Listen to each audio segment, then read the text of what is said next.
سورہ قصص کے آخری یہ 2 رکوع ہیں، جن میں سے پہلے رکوع میں ایک کردار کا ذکر ہو رہا ہے، قارون. اور میں آپ کو بتا چکا ہوں کہ یہ کردار جو ہے اسے بھی ایک فرد نہ سمجھیے، بلکہ یہ کہ جو بھی کوئی حکمران قوم ہوتی ہے وہ اپنی غلام قوم کے اندر اس طرح کے کردار باقاعدہ پیدا کرتی، جس کو کہ کہا تھا ملکہ سبا نے کہ ان الملوک اذا دخلوا قریۃ جعلوا عزت اہلها اذلہ. اور اس کا ایک نتیجہ یہ نکلتا ہے کہ جو گھٹیا لوگ ہوتے ہیں، بے غیرت لوگ ہوتے ہیں، اپنی قوم کے ساتھ غداری کرتے ہیں، انہیں پھر وہاں خطابات دیے جاتے ہیں، نوازا جاتا ہے، ان کے اونچے منصب ہوتے ہیں، آنریڈی مجسٹریٹ بنا دیے گئے ہیں، فلاں ہو گئے ہیں. یہ سب کون تھے؟ یہ انگریزوں نے در حقیقت ہندوستان میں اپنی جو حکومت کو مضبوط کرنے کے لیے یہ ایک طبقہ جو ہے ہندوستانیوں میں سے ڈیولپ کیا. اس طبقے کا یہ کردار ہے قارون. اچھا، اس قسم کے لوگوں کو پھر انگریز بڑے بڑے ٹھیکے دیتے تھے. اب آرمی کے سپلائی کے ٹھیکے ہیں تو بڑے بڑے ٹھیکیدار یہی ہوتے تھے، انہی کے پاس سرمایہ ہو جاتے تھے. یہ ساری چیزیں جو ہے ایک دوسرے سے ملی جلی ہوئی ہیں. اسی طرح کا ایک شخص جو ہے یہ قارون تھا اسرائیلی، اور نہ صرف اسرائیلی، حضرت موسیٰ علیہ السلام کا سگا چچا زاد بھائی، فرسٹ کزن. لیکن یہ کہ یہ حکومت کے ساتھ فرعون کے دربار میں اس کی رسائی تھی، وہاں اس کی پذیرائی تھی، اور وہاں سے اس کو مراعات ملتی تھی. اس نے اتنی دولت سمیٹ لی تھی، جیسے ہمارے ہاں بھی بعض اب جو سیاسی کردار ہیں وہ گویا کہ علامتی بن گئے دولت سمیٹنے میں. تو بے تحاشا دولت اس نے جمع کر لی تھی. اب اس کا کردار سامنے آ رہا ہے. ان قارون کان من قوم موسیٰ، یقیناً قارون جو ہے وہ موسیٰ کی قوم ہی سے تھا. تورات میں اس کا نام قورہ آیا ہے، اور یعنی قارون کے بجائے قورہ، یہ کوئی تلفظ کا فرق ہو سکتا ہے. فبغى علیہم، اگرچہ موسیٰ کی قوم میں سے تھا لیکن اس نے زیادتی کی، سرکشی کی، شرارت کی اپنی قوم کے خلاف، یعنی غداری کی. وآتیناہ من الکنوز، اور ہم نے اسے اتنے خزانے دیے تھے، ما ان مفاتحہ لتنوء بالعصبۃ اولي القوہ، کہ اس کی کنجیاں اٹھانے کے ضمن میں بڑے طاقتور جوانوں کی ایک جماعت بھی تھک جاتی. یہ ذرا بات ہم آج نہیں آئے گی کہ آخر اتنی کنجیاں کتنی ہوتی ہوں گی. تو اصل میں یہ کنجیاں جو تالے ہیں ہمارے جس طرح کے، یہ تو اب ایجاد ہوئی ہے. پچھلے زمانے میں کیا ہوتا تھا کہ کوئی بڑا سٹور ہے تو اس کے آگے بڑا ایک پھاٹک لگا ہوا ہے، اور اس پھاٹک کے ساتھ جو دروازے کو بند کرنے کے لیے بڑی لمبی لکڑیاں لگائی جاتی تھی. تو اس طریقے سے وہ جو اڑنگے لگائے جاتے تھے اسی سے وہ پھر دروازے جو ہے بند ہوتے تھے. تو اس طرح کی کوئی شے ہوگی، ورنہ جس طرح کے تالے اب ہمارے ہاں ہوتے ہیں اس طرح کے تالے تو اتنے نہیں ہو سکتے کسی بھی معاملے کے. لیکن یہ کہ اس کو اگر ذہن میں رکھیں تو بہرحال اس سے جو مراد ہے وہ یہ کہ دولت بے انتہا اس کے پاس جمع تھی. اذ قال له قومه،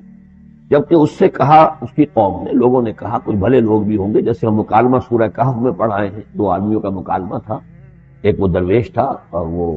عارف باللہ تھا، اللہ پر ایمان رکھنے والا تھا، اور ایک وہ تھا کہ جو دولت میں مست ہو گیا تھا، مال مست تھا.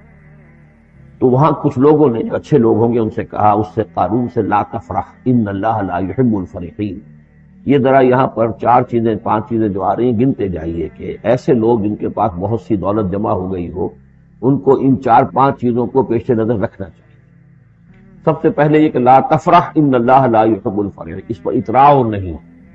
اتراؤ مت، اللہ تعالیٰ کو اترانے والے پسند ہیں. نمبر 2، وابتغ فیما آتاک اللہ الدار الآخرہ، جو کچھ اللہ نے تمہیں دولت دی ہے تو اس سے دار الآخرہ حاصل کرنے کی کوشش کرو، اللہ کے لیے خرچ کرو تاکہ آخرت میں تمہیں اس کا اجر و ثواب ملے. تو تم گویا کہ آخرت کو خریدو گے اپنی اس دولت کے عوض. ان اللہ اشتری من المؤمنین انفسهم واموالهم بان لهم الجنہ. نمبر 3، ولا تنس نصیبک من الدنیا، معلوم ہوتا کہ بخیل بھی بہت تھا کہ وہ اپنے اوپر بھی کچھ خرچ نہیں کرتا تھا، جمع کرنے ہی کے اس کو فکر دامنگیر رہتی تھی. اور مت بھولو خود اپنا حصہ بھی دنیا میں سے، جیسے کہ ہم نے سورہ اعراف میں پڑھا تھا کہ قل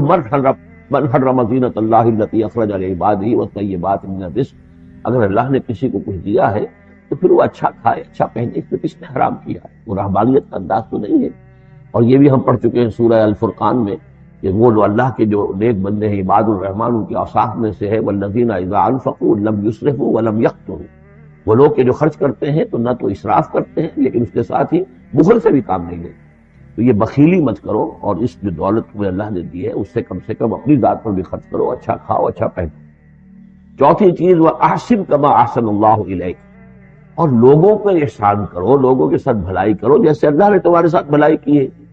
اللہ نے تمہیں دولت دی ہے تو جو بھی تمہاری قوم کے یا اور دوسرے لوگ بھی ہوں، اس میں تو کوئی علیحدہ تخصیص نہیں ہے، غریبوں کا، محتاجوں کا، مسکینوں کا، ان کا جو حق ہے، وفی اموالہم حق معلوم للسائل والمحروم، تو اس میں سے یہ ہے کہ تم نے، اللہ نے تم پر احسان کیا ہے، یہ دولت دی ہے تو تم لوگوں کے ساتھ احسان کرو۔ اور پانچویں بات، ولا تبغی الفساد فی الارض، زمین میں فساد مت بچاؤ۔ اب یہ کیا مراد ہے؟ فساد کون سا بچا رہا تھا؟ نبی تھے اس وقت کے حضرت موسیٰ علیہ السلام۔ حضرت موسیٰ علیہ السلام اپنے کار نبوت و فرائض رسالت کی ادائیگی میں پوری طریقے سے لگے ہوئے ہیں، اور کچھ لوگ ان کے ساتھ دے رہے ہیں، ان کا ہاتھ بٹا رہے ہیں۔ اب کچھ لوگ اس کام میں جب اڑنگا ڈالیں گے تو گویا کہ یہ فساد فی الارض، اللہ تعالیٰ جو خیر چاہتا ہے موسیٰ کے ذریعے سے وجود میں آئے، اب اگر آپ موسیٰ کی مخالفت کریں گے، اس کی اسکیموں کو ناکام کرنے کی کوشش کریں گے، یہ وہی بات ہے جو منافقین کے بارے میں سورہ بقرہ کے دوسرے رکوع میں آ چکی ہے۔ وَإِذَا قِيلَ لَهُمْ لَا تُفْسِدُوا فِي الْأَرْضِ قَالُوا إِنَّمَا نَحْنُ مُصْلِحُونَ أَلَا إِنَّهُمْ هُمُ الْمُفْسِدُونَ وَلَٰكِن لَا يَشْعُرُونَ۔ جب ان سے کہا جاتا ہے کہ تم زمین میں فساد یہی تھا، ایک جماعت ہے، ایک تحریک ہے، اس کا ایک نظم ہے، اس نظم کے خلاف تم ریشہ دوانیاں کر رہے ہو، اور اگر اس کی اسکیموں کو فیل کرنے کی کوشش کر رہے ہو، تو گویا کہ جو اصلاحی عمل ہے، جو انقلاب برپا کرنے کے لیے جد و جہد ہو رہی ہے، اس کو نقصان پہنچا رہے ہیں۔ ان اللہ لا يحب المفسدین، اللہ کو ایسے مفسد پسند نہیں ہے۔ تو یہ 5 چیزیں گن لیجئے۔ نمبر 1 لا تفرح ان اللہ لا يحب الفرحین۔ نمبر 2 وابتغ فیما آتاک اللہ الدار الآخرہ، جو کچھ اللہ نے دیا ہے اس سے آخرت کا گھر حاصل کرنے کی کوشش کرو، یعنی انفاق فی سبیل اللہ، اللہ کی راہ میں صرف۔ نمبر 3 ولا تنس نصیبک من الدنیا، خود دنیا سے بھی تم بھی اپنا حصہ حاصل کرو، اچھا کھاؤ، اچھا پہنو۔ وَأَحْسِن كَمَا أَحْسَنَ اللَّهُ إِلَيْكَ، اور خلق خدا پر بھی احسان کرو جیسے کہ اللہ نے تم پر احسان کیا ہے۔ اور نمبر 5 وَلَا تَبْغِ الْفَسَادَ فِي الْأَرْضِ، دین کے لیے، اللہ کی توحید کے لیے، اللہ کے دین کے لیے جو جد و جہد ہو رہی ہے اس کو تقویت پہنچاؤ، نہ یہ کہ اس کے اندر تم خلل پیدا کرنے کی کوشش کر رہے ہو۔ اعلیٰ انما اوتیتہ علی علم عندی، اس نے کہا کہ یہ دولت جو ہے تم سمجھتے ہو مجھے اللہ نے دی ہے، یہ تو مجھے دی گئی ہے میرے علم کی بنیاد پر، میرے اندر علم ہے، فہم ہے، سمجھ ہے، میری پلاننگ ہے، اس کے نتیجے میں نے دولت کمائی ہے۔ یہ ہے در حقیقت ایک مادہ پرست انسان کا، جو ایک زر پرست اور مادہ پرست انسان جو ہے وہ سمجھتا ہے میری صلاحیت، میں نے بر وقت اندازہ کر لیا تھا کہ اب مارکیٹ میں اس چیز کی ڈیمانڈ پیدا ہوگی، اور میں نے اس کے لیے بندوبست کیا، تو اب مجھے پارے نیارے ہو گئے ہیں، تو یہ میری ذہانت ہے۔ میں نے اندازہ کر لیا کہ اب یہ جو ہے اتار چڑھاؤ جو ہے بازار میں آنے والا ہے، اسی کے حساب سے میں نے کچھ خرید و فروخت کی ہے، تو مجھے دولت مل گئی ہے۔ تو اوتیتہ علی علم عندی، میرے پاس علم ہے، اس کی بدولت مجھے یہ سب کچھ دیا گیا ہے، مجھے یہ ملا ہے، میں نے کمایا ہے۔ اولم یعلم، کیا وہ جانتا نہیں کہ ان اللہ قد اہلک من قبلہ من القرون، کہ اللہ تعالیٰ نے اس سے پہلے بہت سی قوموں کو ہلاک کیا، من ہوا اشد منہ قوۃ، جو اس سے کہیں بڑھ کر تھی طاقت میں بھی، وہ اکثر و جمعا، اور جن کے پاس مال و اسباب دنیاوی اور دولت کے انبار بھی اس سے زیادہ جمع تھے۔ ولا يسأل عن ذنوبهم المجرمون، اور اللہ تعالیٰ کو اس کی ضرورت پیش نہیں آئے گی کہ مجرموں سے ان کے جرم پوچھے، یعنی اللہ تعالیٰ کے پاس تو پورا حساب کتاب موجود ہے، اعمال نامے موجود ہیں، اسے کسی سے پوچھنے کی ضرورت نہیں ہوگی کہ تم کیا جرائم کر کے آئے۔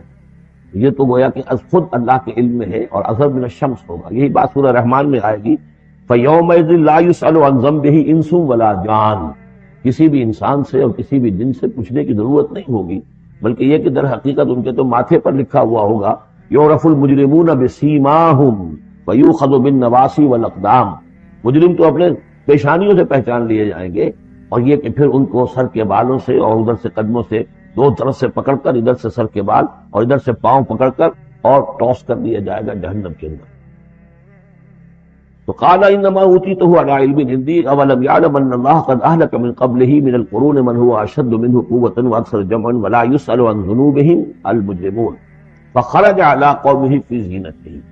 اب ایک دن ایسا ہوا کہ وہ نکلا اپنے پورے ٹھاٹ باٹ کا اظہار کرتے ہوئے، خدم و حشم کو لیے ہوئے، بیش قیمت کپڑے اور خلعتیں پہنی ہوئی، اور سواری کے اوپر اپنی دولت کا بھی مظاہرہ کرتے ہوئے۔ قال الذین یریدون الحیات الدنیا، تو اب جو اس معاشرے میں وہ لوگ تھے کہ جن کی نگاہوں میں، خود ان کی اپنی نگاہوں میں بھی دنیا کی زندگی کھبی ہوئی تھی، اور جو چاہتے تھے، طالب تھے دنیا ہی کے، یا لیت لنا مثل اوتی قارون، وہ انہوں نے کہا کاش کہ ہمیں بھی یہ ساری چیزیں ملیں جو قارون کو ملی ہیں، جو کچھ دیا گیا ہے، اسے جو دولت دی گئی ہے، اس کے پاس جو ثروت ہے، اور اس کو جو اللہ تعالیٰ نے اس کے اوپر نعمتوں کی بارش کی ہے، کاش ہم پر بھی ہو۔ انہ لذو حظ عظیم، یہ تو بہت ہی نصیب والا ہے، بہت خوش قسمت انسان ہے یہ قارون، کتنا اس کی جو ہے سمجھیے کہ خوش بخت انسان ہے کہ اس پر اللہ کی اتنی نظر کرم ہے اور اتنی دولت اس نے کمائی ہے۔ ظاہر بات ہے کہ دولت مندوں کی دولت نظر آتی ہے، یہ لوگوں کو پتہ نہیں ہوتا یہ کمایا انہوں نے کس طور سے۔ وقال الذین اوتوا العلم، اور کہا ان لوگوں نے کہ جنہیں علم دیا گیا تھا، جو صاحب علم و فہم تھے، جنہیں معلوم تھا اصل حقیقت، فرمایا انہوں نے کہا ویلکم، تمہارے لیے خرابی ہے، ثواب اللہ خیر لمن آمن وعمل صالحا، جو شخص ایمان لائے اور نیک عمل کرے اسے جو ثواب اللہ کی طرف سے ملنے والا ہے وہ اس سے کہیں بڑھ کر ہے۔ تم حسرت کے ساتھ اس کی دولت کو دیکھ رہے ہو، اس کے ٹھاٹ باٹ کو دیکھ رہے ہو، اس کی شان و شوکت کو دیکھ رہے ہو اور تمہیں حسرت کا احساس ہو رہا ہے، اگر تم واقعتاً ایمان اور عمل صالح کی شرائط پوری کرو تو جو کچھ اللہ تعالیٰ تمہیں دے گا خود اس دنیا میں بھی، سورہ نور میں ہم پڑھ چکے ہیں،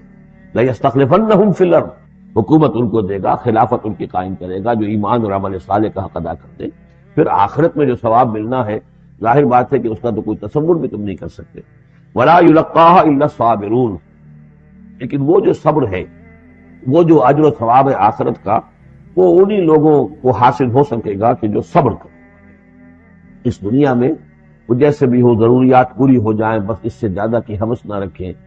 ایسا نہ ہو کہ کسی کے سامنے ہاتھ پھیلانا پڑے۔ حضور کی حدیث ہے ما قل و کفا خیر مما کثر و والقا، کم ہو چیز لیکن کفایت کر جائے، ضرورت پوری ہو گئی،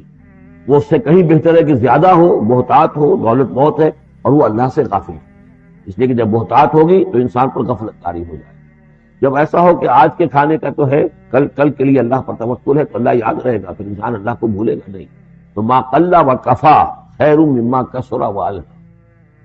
ولا يلقاها الا الصابرون فخسفنا به وبداره الارض، تو ہم نے اسے یعنی قارون کو اور اس کے محل کو ہم نے دھسا دیا زمین میں، اللہ تعالیٰ کی طرف سے عذاب خسف آیا اس پر۔ فما كان له من فئة ينصرونه، تو اس کے نہ تو کوئی ایسا لاؤ لشکر رہا کہ جو اس کی مدد کرتا من دون اللہ، اللہ کے مقابلے میں، وما كان من المنتصرین، نہ خود وہ اس قابل تھا کہ کوئی انتقام لے سکتا اللہ سے، معاذ اللہ۔ وَأَصْبَحَ الَّذِينَ تَمَنَّوْا مَكَانَهُ، اب وہ لوگ کہ جو تمنا جنہوں نے کی تھی بالامس، جو گزشتہ شام، اب جس رات کو وہ خسف ہوا ہے، اگلے روز جو دھوم مچی کہ وہ تو قارون کا محل جو زمین میں دھس گیا، اس کے سارے خزانے بھی گئے، وہ خود بھی گیا زمین کے اندر، تو اب جو وہاں پر شور ہوا ہوگا تو وہی لوگ جو پچھلی شام کو تو یہ کہہ رہے تھے کاش ہمیں بھی وہی کچھ ملے جو کچھ قارون کو دیا گیا ہے، یہ تو بڑا خوش قسمت انسان ہے۔ وَأَصْبَحَ الَّذِينَ تَمَنَّوْا مَكَانَهُ، جنہوں نے یہ چاہتا کہ وہی مقام اور مرتبہ اور وہی چیزیں انہیں بھی مل جائیں، بالامس سے پچھلی دن، یقولون، وہ یہ کہنے لگے، یہ بھائی کأن اللہ یبسط الرزق لمن یشاء من عبادہ ویقدر، کہ بھئی یہ تو اللہ تعالیٰ کی طرف سے ہے کہ وہ جس کے لیے چاہتا ہے رزق شادہ کر دیتا ہے اپنے بندوں میں سے، اور جس کے لیے چاہتا ہے تنگ کر دیتا ہے یا ناپ توڑ کر دینا شروع کر دیتا ہے۔ لولا ان من اللہ علینا، اگر اللہ تعالیٰ نے ہم پر احسان نہ فرمایا ہوتا، لخسف بنا، تو ہم بھی اسی طریقے سے خسف کر دیے گئے ہوتے، یعنی ہم تو کہہ رہے تھے کہ ہم بھی اس جیسے ہو جائیں، ہمیں بھی اس کی سی دولت مل جائے، لیکن اس کی دولت کا جو انجام آج ہماری نگاہوں کے سامنے آیا ہے، لولا ان من اللہ، اگر اللہ تعالیٰ نے ہم پر یہ احسان نہ کیا ہوتا کہ ہمارے پاس وہ دولت نہیں تھی، لخسف بنا، تو ہم کو بھی اسی طریقے سے زمین میں دھسا دیا گیا ہوتا۔ وَكَأَنَّهُ لَا يُفْلِحُ الْكَافِرُونَ، خرابی، لیکن یہ جان لو کہ کافر لوگ فلاح نہیں پائیں گے۔